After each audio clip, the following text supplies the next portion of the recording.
Photo Diaries podcast. I'm your host, Grace Coosta, a commercial photographer of over 2 decades, a photo-based artist, and a photography mentor. This podcast opens up a secret diary about the world of the photography industry. We'll bring you inspiring interviews with industry professionals, as well as stories and tips to help you propel through your photography journey, whether you're just starting out or a seasoned pro. Thanks for joining me today. Now let's open the latest diary. Hi friends, hope you're doing well. Thank you so much for coming back to the podcast. We just got the podcast stats from Buzzsprout and there's quite a few downloads this year, but not as many as I would have hoped. So if you love this podcast, please tell me because it will encourage me to keep going. I know you do listen to it, but I just love hearing that you do and hearing what are your favorite episodes. Today is a super hot day here in the nation's capital where I'm recording from. So thank God I've been inside all day. But I've actually had my car detailed, which meant 3 hours of time to kill. And I shopped for 3 hours straight, clocked over 6,500 steps. So to me, that's exercise as well. So I killed 3 birds with 1 stone. Got the car done, got the shopping done, got the exercise in. Win-win. All right. So we are in December. We are close to Christmas. And I am reflecting on my year. The biggest part of my year that is worth mentioning and worth an episode on its own today is about my month of October. So my month of October was absolutely through the roof amazing. I've never had a month like it in my business. I never even thought it was possible in my business to reach the revenue amount that I reached.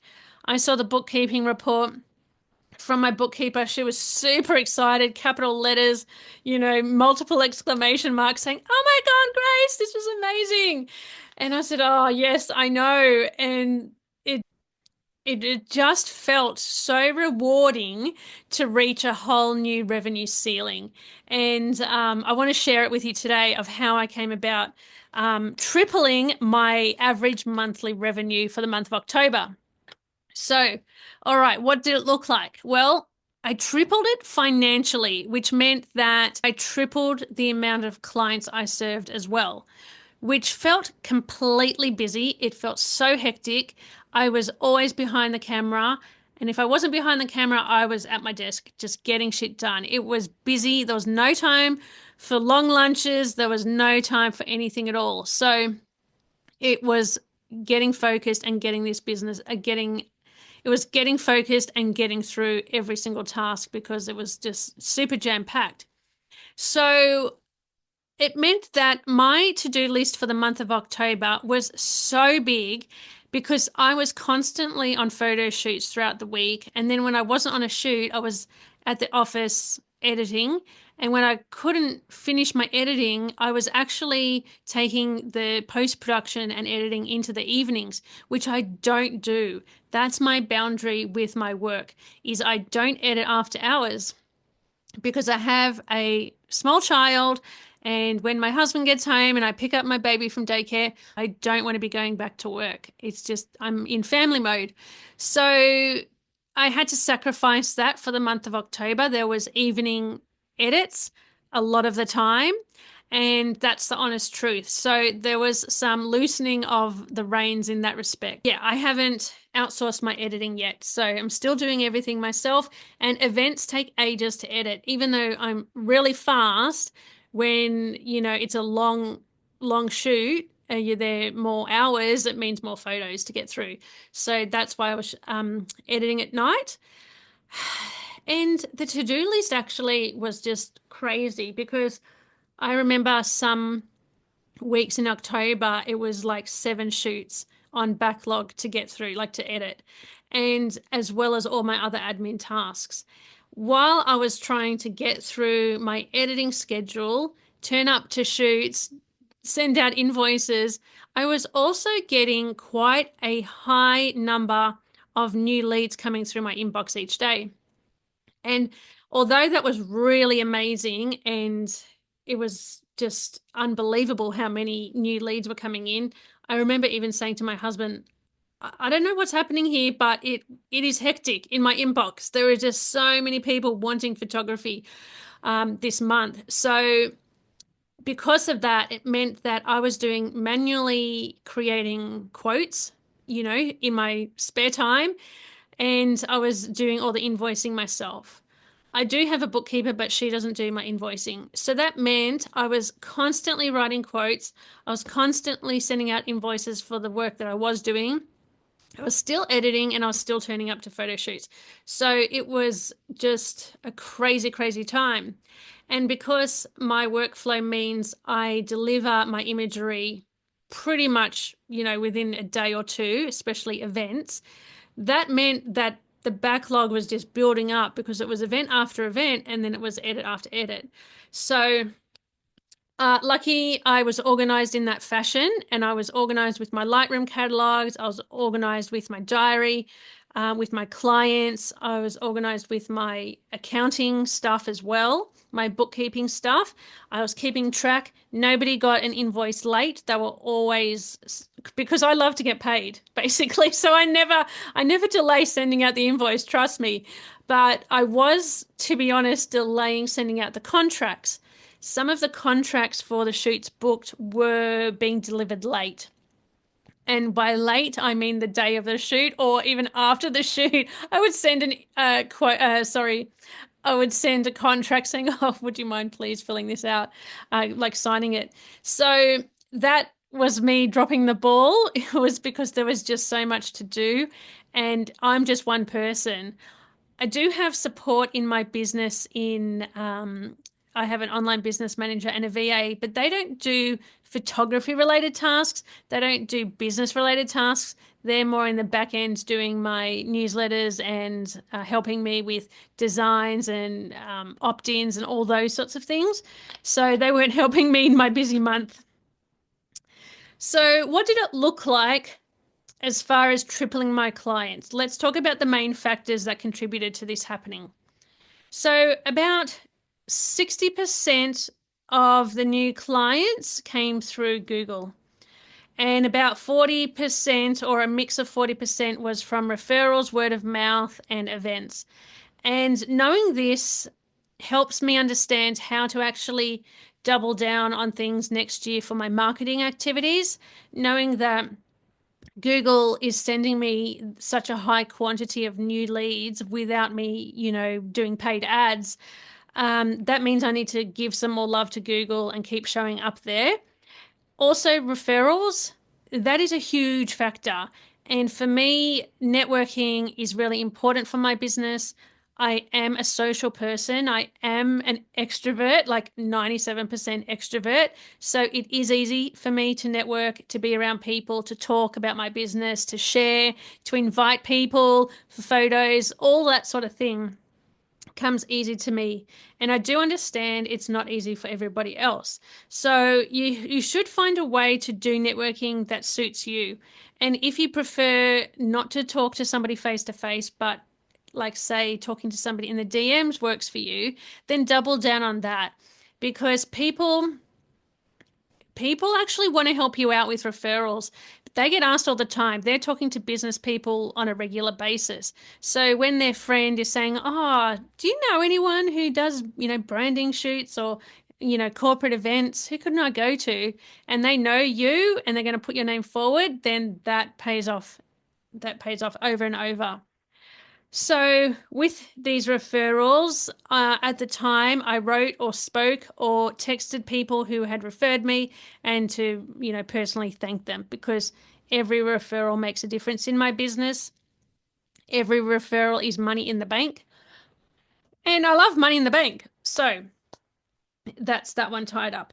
Now, one of the main contributors to my tripled monthly revenue for the month of October was a huge conference that was during the month. So it was a 3-day conference with multiple locations and multiple sort of factors, which meant I had to subcontract part of that job to other photographers to support me. So I took on the job, I quoted for the job, I invoiced everything, and I just paid those photographers a subcontracting rate. It worked out well. The results of their imagery sometimes wasn't up to my standard, but it was the price I had to pay to get the support. And I find it really hard to find people in my town that are really good at corporate photography and corporate events. So that's kind of the thing that was a factor in that scenario. So after the main event, what that month was mostly made up of was corporate events, personal branding, art sales, because I still sell my photographs online, um, and corporate headshots as well. Also, I work with another photographer, so we sort of tag team each other if we're double booked or if we need somebody to help us out with a client shoot. We hire each other to do that. So she gave me extra work this month, and I gave her some work this month, in the month of October, sorry. So that also contributed as well. And the month just felt so crazy, but I loved it as well. I loved it because it felt abundant. I felt on purpose. I felt like I was doing something that I'm meant to be doing. It felt great to serve so many people, and the money in my bank account just proves to me what's possible. And it means that, so now we're in the month of December. It means that January I can take off. I don't have to worry about taking shoots in January because I've got plenty of money. I've paid myself, I've paid my super, I've paid my taxes, put my money away for taxes as well. And I can kind of relax a little bit because I've earned that. I've earned that financially. So if we look at what it took for me to triple my monthly revenue, it took a lot of trusting in my business. And because the momentum was so high and so fast, I didn't second guess my prices. It was like, here's the quote, take it or leave it. If they don't book me, I didn't really care because I knew there was more coming. And it was so true. There was more coming. Whoever didn't book me, somebody else did. So trusting that there is always more. There is always more. There is plenty of work out there. It was a belief as well that I hold. There is plenty of work out there. Even if it's not all mine, I just know that there's plenty of people needing photography. Photography is not dead. I don't care about AI. I use AI. It's not killing us right now. There is still plenty of work out there. My revenue shows proof of that, and I know you will know another photographer who's doing really well in their business too. I'm not the only one. Look at wedding photographers. They're not slowing down. They are raking it in. And especially the ones that have been in business quite a while. And there is just plenty of work out there. Also, I have worked on my money mindset over the years, and this has played a huge, huge emotional and intrinsic factor in the way that I can receive money in my business, the way that I hold money, the way that I respect money, and respect my worth as well when it comes to pricing my photography. I know that I'm very high quality. I know that I provide a good service to my clients.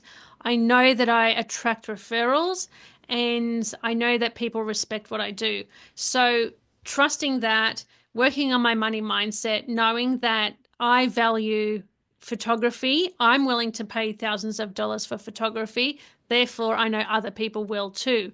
And I attract those people. And that's part of the factor too. I attract great clients who are willing to pay, who pay on time, who don't question my price. And I've manifested that. I've created that as a non-negotiable in my business. And that took some time. It did, but just putting in place those belief systems and those non-negotiables has paid off. And I attribute my massive month and my massive year in general to those building those belief systems. So this year, I'm building the momentum every year and growing my business financially. I think I will have grown by the end of December, so I've still got a week or so to go. I'm estimating I'm roughly around $30,000 more than last year in revenue. So that's really promising to me. That means next year I'll have bigger financial goals. There'll be more possibility. Even though I'll be shifting my business a little bit next year to incorporate more coaching programs, um, I still believe that this momentum is just the beginning and it's always upwards, upwards, upwards. And so I hope you found this unpacking my month of October valuable for you to see what it looks like to triple your monthly revenue. And for me to reach a new ceiling just felt so damn good. I wanted to share it with you because I had business people when I first started that shared with me their first, high revenue month. And I was like, okay, this is interesting. Is that really possible in a small business? It showed me the way. And now I'm showing you the way. If you're on my mailing list, you will know exactly more insights into that month because I share things more personal inside my newsletter that I do on the podcast. But, um, you know, I'm just really hoping that it inspires you to keep growing your business and investing time and energy into your marketing and in your sales and in all aspects of the business because it can be profitable, especially a service-based business like photography. Absolutely, there's no reason it can't be. And if you need support in this, I am a coach for photographers. So reach out. There's links in the bio. You can work with me in 2025. I would absolutely love that. But until next time, friends, I wish you an amazing Christmas season. Hope you have a great break and you actually get to rest and not do any editing and rest your editing arm. Hope you do some photography for fun. That would be really cool if you did something just for you. It would refresh you, it would energize you, and you feel great about it. So thanks for being with me this year in 2024, and I send you lots of love and catch you on the next one. That's it for today's episode. If you found it valuable, I invite you to leave a review so more people can find this podcast, or simply subscribe to be notified when each new episode drops. Until next time, see you later.